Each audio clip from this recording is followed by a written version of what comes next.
Hi friends, welcome to மா kitchen. இன்றைக்கி ரவா வச்சு ஒரு ஸ்வீட் ரெசிபி எப்படி பண்ணுறதுன்னு பார்க்கலாம். அதுக்கு நான் இங்கே ஒரு கப்பு ரவை எடுத்துருக்குறேங்க. அரை கப்பு வந்து தேங்காய் எடுத்துருக்குறேன். 1/3 கப்பு வந்து சுகர் எடுத்துருக்குங்க. 1 டேபிள் ஸ்பூன் கேரட் துருவினது, 1/2 டீஸ்பூன் சால்ட்டு, 1 டீஸ்பூன் கீ, 2 பழம். எந்த பழம் வேணாலும் எடுத்துக்கலாம். நான் இப்போ இது பூவம்பழம் இருந்தது, அதை எடுத்துருக்குறேன். இப்போ இதை எப்படி பண்ணுறதுன்னு பார்க்கலாம். பொரிக்கிற கொஞ்சோண்டு எண்ணெய் வேணும், நான் அதை எடுத்து வைக்கல. இப்போ இது பண்ண ஆரம்பிச்சிடலாம். இப்போ ஒரு பேன் வச்சுருக்கேங்க. இதில் 1.5 கப்பு தண்ணி ஊற்றிடலாம். 1 கப்பு ரவைக்கு 1.5 கப்பு தண்ணி.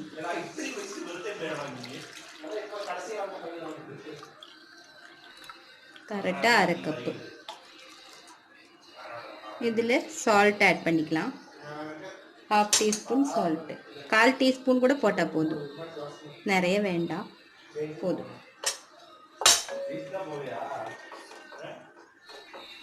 நல்லா கொதிக்கட்டும். அப்புறம் நம்ம ரவையை ஆட் பண்ணிக்கலாம். இப்போ தண்ணி நல்லா பாயில் ஆயிடுச்சு. ரவையை ஆட் பண்ணிக்கலாம். கெட்டி இல்லாமல் கரைச்சி விட்ருங்க.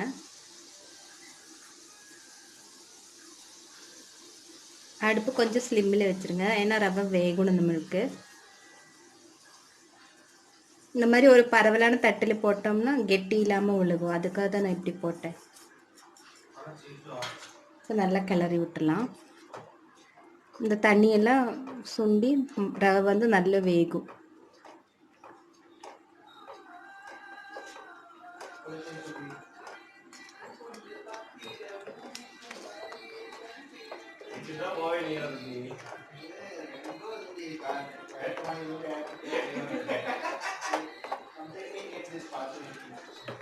இது நல்லா ஆறின பிறகு நல்லா பிசையணுங்க.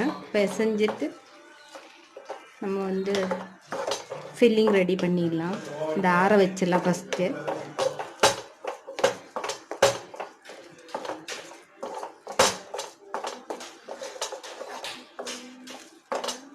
பாருங்க, கெட்டியாக வந்துச்சு.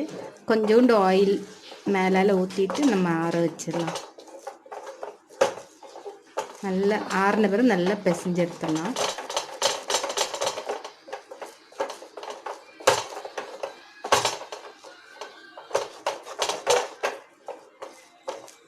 இப்போ இது ரெடி ஆயிடுச்சு. தண்ணி மட்டும் ஞாபகம் வச்சுருங்க, 1 கப்புக்கு 1.5 கப்பு தண்ணி.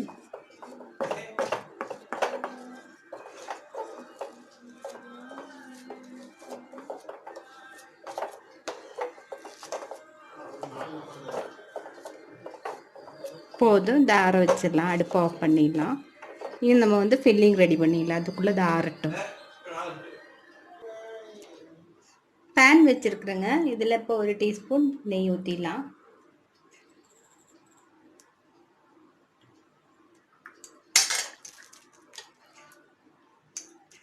இதில் கேரட்டு 1 டேபிள் ஸ்பூன் ஆட் பண்ணிக்கலாம். கொஞ்சம் லைட்டாக ஃப்ரை பண்ணிடலாம்.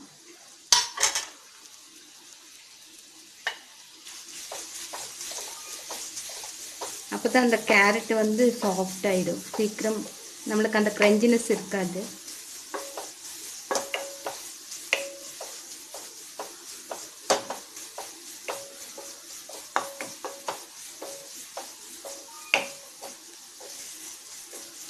இப்போ இதில் தேங்காய் ஆட் பண்ணிக்கலாம்.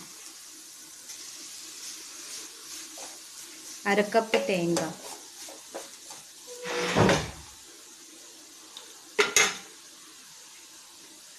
இதில் வந்து சுகர் ஆட் பண்ணிக்கலாம். அடுப்பு ஸ்லிம்மிலே வச்சுருங்க. 1/3 கப்பு சுகரு. சுகர் வந்து நீங்கள் எவ்வளோ ஸ்வீட்னஸ் வேணுமோ அதுக்கு தகுந்த மாதிரி எடுத்துக்கோங்க.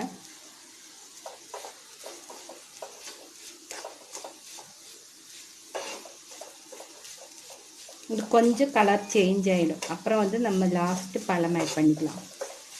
அந்த சுகர் மெல்ட் ஆகட்டும். இதில் நீங்கள் வேணால் ஏலக்காய் கூட நுணுக்கி போட்டுக்கலாம்.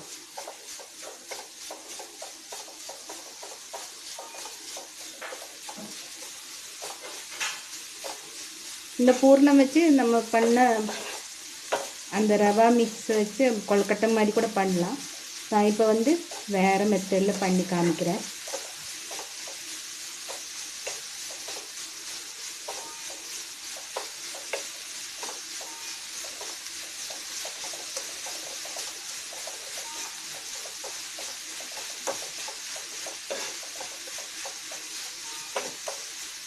இப்போது சுகர் வந்து மெல்ட் ஆகிடுச்சுங்க. இப்போ பழம் ஆட் பண்ணிக்கலாம். கட் பண்ணி வச்சுட்டு நான் பழத்தை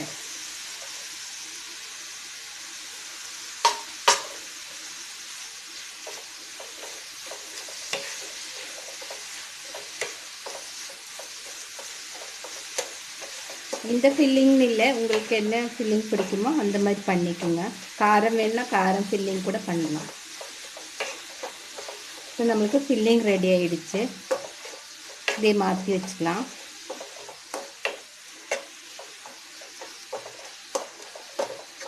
இப்போ மாவு வந்து பிசைஞ்சிட்டு நான் உங்களுக்கு காமிக்கிறேன்.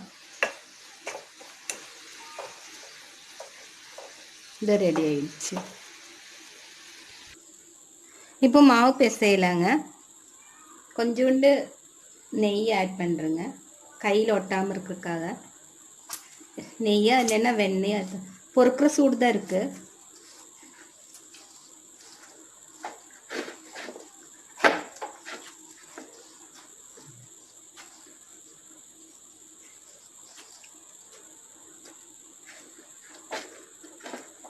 நம்மளுக்கு சப்பாத்தி மாவு பிசைஞ்சா எப்படி இருக்கும் அந்த மாதிரி வரணும். நல்ல இந்த மாதிரி உதிரி உதிரியாக இருக்கக்கூடாது. நல்லா பிசைஞ்சோம்னா அந்த மாதிரி வந்துடும். இப்போ நான் உங்களுக்கு பிசைஞ்சிட்டு காமிக்கிறேன். இப்போ சப்பாத்தி மாவு பதத்துக்கு வந்துச்சு பாருங்கள், நல்லா சாஃப்டாக இருக்குது. இதுலேருந்து கொஞ்சம் கொஞ்சம் எடுத்து கொழுக்கட்டை மாதிரி வேணாலும் பண்ணிக்கலாம், நம்ம இஷ்டம்தான். ஃப்ரெண்ட்ஸ், இப்போ எல்லாம் ஒரே அளவுக்கு உருண்டை பிடிச்சி வச்சுக்கோங்க. இதுலேருந்து ஒன்று எடுத்து நான் இப்போ இந்த மாதிரி பரப்ப போகிறேன். அது எப்படின்னு காமிக்கிறேன். இதில் கொஞ்சம் நெய் தடவி இருக்கிறேங்க ஒரு தட்டில்.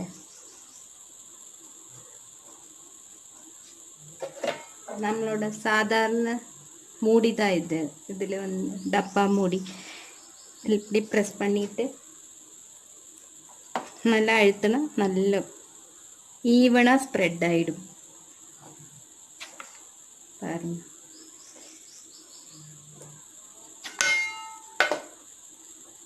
கொஞ்சம் கையில் தட்டினோம்னா பரப்பி விட்டுடலாம். இது இந்த பால்ஸ் வந்து மூடி வச்சுருங்க, இல்லைன்னா இந்த மாதிரி ட்ரை ஆகி வெடிக்கிறதுக்கு சான்ஸ் இருக்குது. நான் அது ஒரு பாத்திரத்தில் மூடி வச்சிடுறேன். சீக்கிரம் பண்ணணுங்க. இதை எடுத்துடலாம். இப்போ இதில் நடுவில் வந்து ஃபில்லிங் வச்சுட்டு க்ளோஸ் பண்ணிடலாம். அது எப்படின்னு காமிக்கிறேன் உங்களுக்கு. இந்த மாதிரி எடுத்தால் வந்துடும். இதில் ஃபில்லிங் வச்சிடலாம்.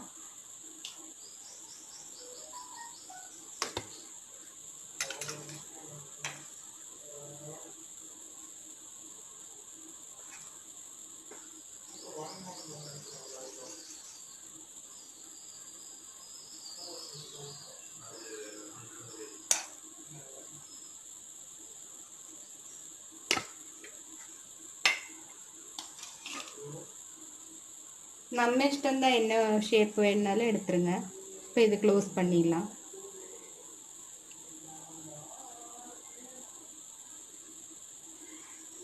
இப்படி அழுத்தணும்னா பிரியாமல் இருக்கும். நம்மளுக்கு நடுவில் ஃபில்லிங் இருக்குது. இப்போ உங்களுக்கு ஓரமெல்லாம் ஷேப்பு வேணுன்னா ஏதாச்சும் மூடி வச்சு கட் பண்ணி விட்டுருங்க. இந்த ஷேப்பாக வந்து இதே மாதிரி எல்லாமே ஃபில்லிங் பண்ணிவிட்டு நம்ம வறுத்து எடுத்துடலாம் பாருங்க. இதே மாதிரி பண்ணிவிட்டு நான் உங்களுக்கு காமிக்கிறேன். இப்போ நான் நல்லா பரட்டி வச்சுட்டேங்க. ஃபோர்க்கு வச்சு ஓரமெல்லாம் நல்லா ப்ரெஸ் பண்ணி வச்சுட்டேன். அதனால தான் இந்த டிசைன் உங்களுக்கு தெரியுதா என்னன்னு தெரியல. பாருங்கள், டிசைன் நல்லா தெரியுதுங்களா? இப்போ நம்ம வந்து ஒரு தவாவில் பொரிச்சிடலாம். ஃப்ரெண்ட்ஸ், இப்போ வந்து தவா சூடாயிடுச்சு. இதில் கொஞ்சோண்டு நெய் ஆட் பண்ணிக்கலாம். நெய்யே இல்லைன்னா எண்ணெய் ஆட் பண்ணிக்கலாம். இப்போ பொரிக்க ஆரம்பிச்சிடலாம்.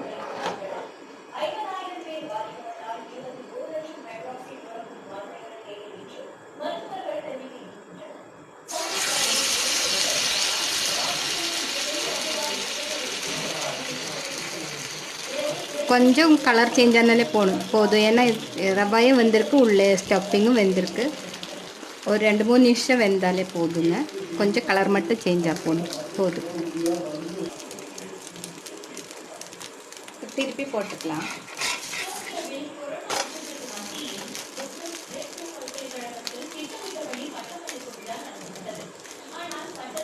லைட்டாக ப்ரௌன் ஆனால் போதுங்க.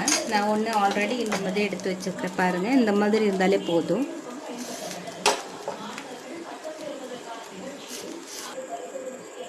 ஃப்ரெண்ட்ஸ், இப்போ சுவையான ரவா ஸ்வீட் ஸ்நாக்ஸ் ரெடி ஆயிடுச்சு. எல்லோரும் செஞ்சு பாருங்கள். இந்த மாதிரி தான் இருக்கும். நான் அதை கட் பண்ணி காமிச்சேன். பாருங்கள், இப்படி தான் இருக்கும். கொஞ்சம் சாஃப்டாக இருக்கும். அதனால் ஜாகிரதையாக திருப்பி போட்டுருங்க.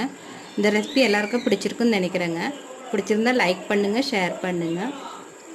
சூப்பராக வந்திருக்கு. கொஞ்சம் நல்ல சாஃப்டாக இருக்கும். சீக்கிரம் உடஞ்சிரும். வாயில் போட்டதே கரைஞ்சி போயிடும். அந்தளவுக்கு டேஸ்ட்டாகவும் இருக்கும். எல்லோரும் செஞ்சு பாருங்கள். உங்கள் கமெண்ட்ஸ் எனக்கு மறக்காமல் சொல்லுங்கள். இந்த வீடியோ பார்த்ததுக்கு ரொம்ப ரொம்ப தேங்க்ஸ்.